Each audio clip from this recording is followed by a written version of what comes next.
Hey everyone, and welcome back to another World of Warcraft video. Azeroth, it is a busy place. This week we've had the removal of Duckface, the face of L'Oreal growing old, and the reveal of the Lich King's daughter, even though she doesn't really know it yet. So, a bunch happened, it's all great, but it's scattered as hell. Last week something similar happened, and you really seemed to like the catch-all video that I did, so I figured this is a format that I can pretty much whip out whenever I get a bit overwhelmed, so that, you know, we get a video out and I don't lose my damn mind.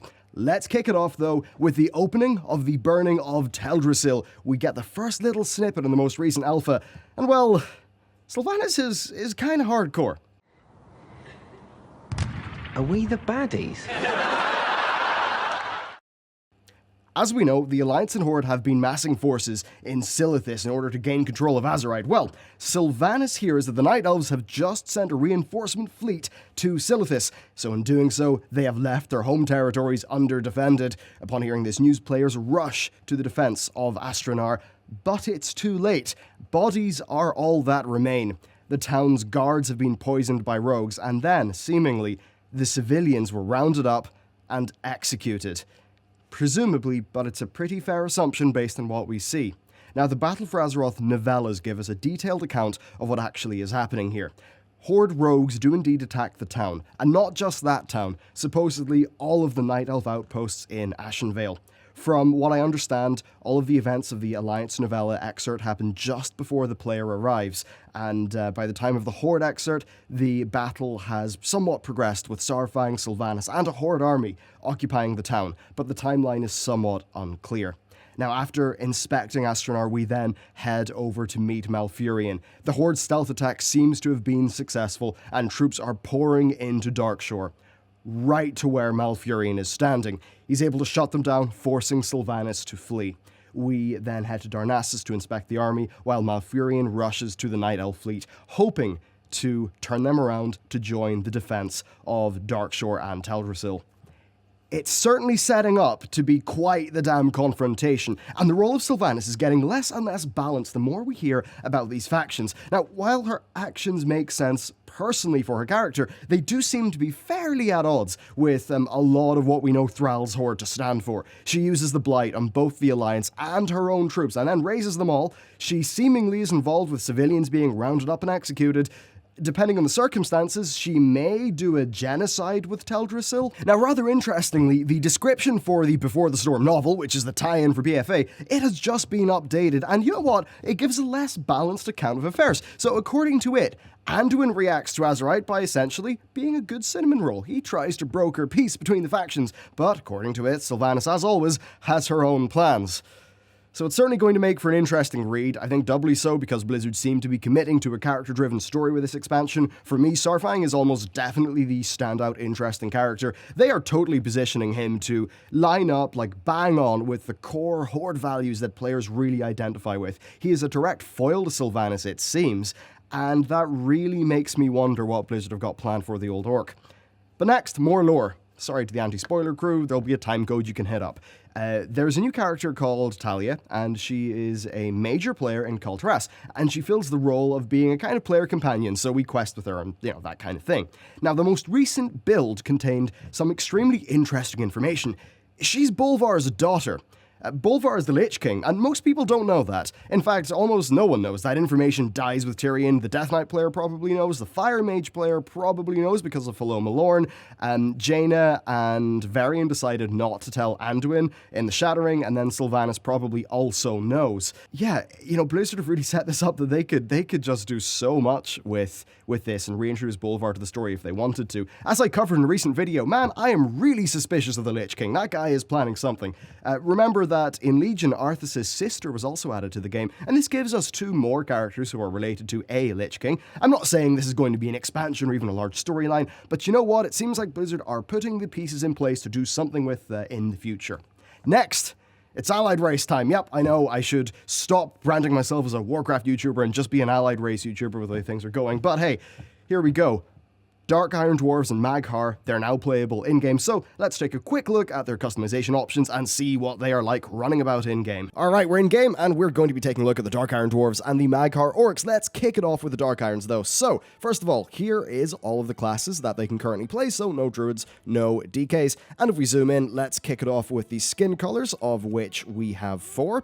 Then, for the faces, we just have, the usual sort of variety of options that you typically have with faces.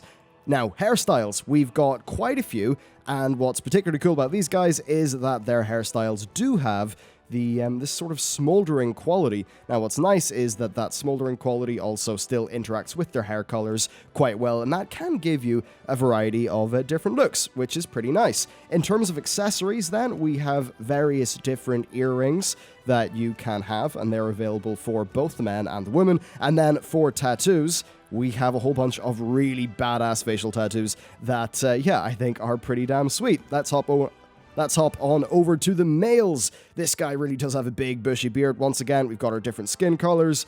Let's have a look at the male faces. You know what? Let's give this guy a little bit. There we go. I think we can see the faces sort of better now. So that is the faces that you're going to be dealing with if you're rolling as one of these guys. Right now, I really just like this overall color combination. I think it looks really badass. So in terms of our hairstyles, we have a fair few. I think the mohawks and stuff look particularly cool when they are highlighted by being smoldering, as much as that's probably very uncomfortable. In terms of hair color, though, let's actually first give him some hair to color and go through the options that we have, which of course are largely familiar from the females. The white one is, I suppose that's a bit of a stark look. And then some earrings and piercings that you can roll with as well. And finally, we finish it off with the tattoos, which I particularly love. So there you go, Dark Iron Dwarves. And now it's time for the Mag'har Orcs. So, the most important thing with these guys is the different skin colors, because they actually represent the different orc clans. So as we go through them, you can see you can pretty much be any of the clans from Draenor out of this selection, which I really, really like. So there's that. We then go through their various different facial options that are available. Then we've got a whole bunch of different hairstyles, including some stuff that I suppose is kind of Grom looking.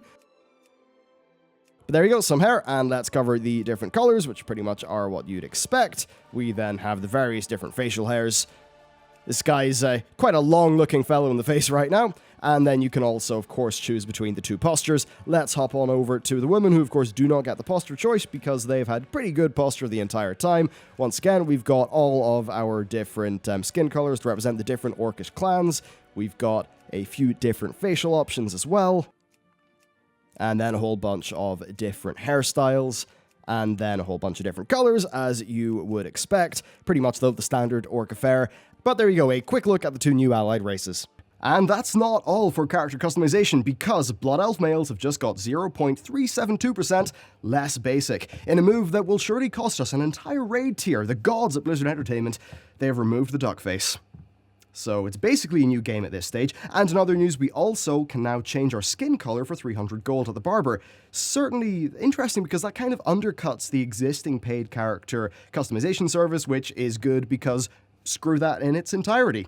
Now, while we're in a particularly eye-tickling mood, let's take a look at some new models. So Rexar, he was added last week, and yeah, about damn time. He looks a bit more orcish to me now, but still I think he looks extremely badass overall. I just love his design, and I really hope Blizzard have got something planned with him. Now, there's another old fellow we need to talk about here, Gromash Hellscream. As we've covered, the Mag'har Orcs, they're being added to the game, and Grom is their leader. And man, the last few years have not been kind to him. He's gone grey in an amazingly short period of time. Now, in other news, the Battle for Azeroth Alpha, well, it's just been updated with 4 more dungeons. I have not got a chance to do them yet, but Preach has, so I recommend hopping over to his video after this one. I think that that brings us to about 8 dungeons now in the Alpha, as well as every difficulty of island explorations, along with a total of 3 islands. Warfronts have just started testing. We've got more Azerite gear on the Alpha as well. All the zones are there. You know what? Things are beginning to come together, and soon we're going to have a pretty solid overall look at how this expansion is going to feel and play. Now, on the topic of Azerite, there's some more good news.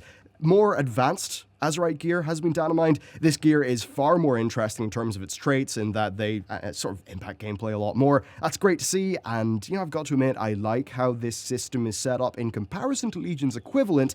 even though I think that Blizzard are perhaps putting a little bit too much class design on external items, but I think that's a natural problem with scaling a game to last pretty much indefinitely, and it's something that I plan to do a design video on soon. Now, we also got some new armor, and this one's kind of interesting because it's old year raid gear. Now, sets are gone in Battle for Azeroth, and that essentially means that when a new raid comes out, we just get one set for every armor type. Presumably the mythic version will look a little bit different, but yeah, it's pretty interesting to see. As for this old year stuff, I really do like it. I think it looks pretty cool. I love the Absolution Regalia sort of look that's going on, and having access to that for maybe a plate wearer or something like that, yeah, that will be pretty damn cool.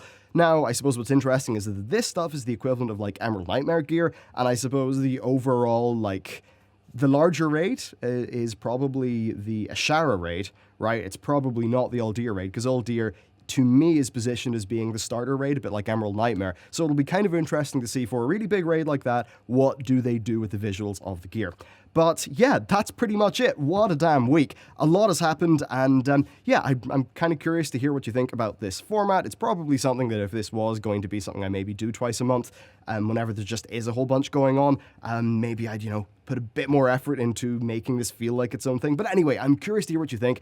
Other than that, though, a tremendous thank you to everyone over on Patreon. They really help make this whole thing possible. Over there, you get behind the scenes, early access to non-news content, and a bunch of other stuff, so you can check that out. And a massive thank you to you for watching this video. And with that, I will see you next time.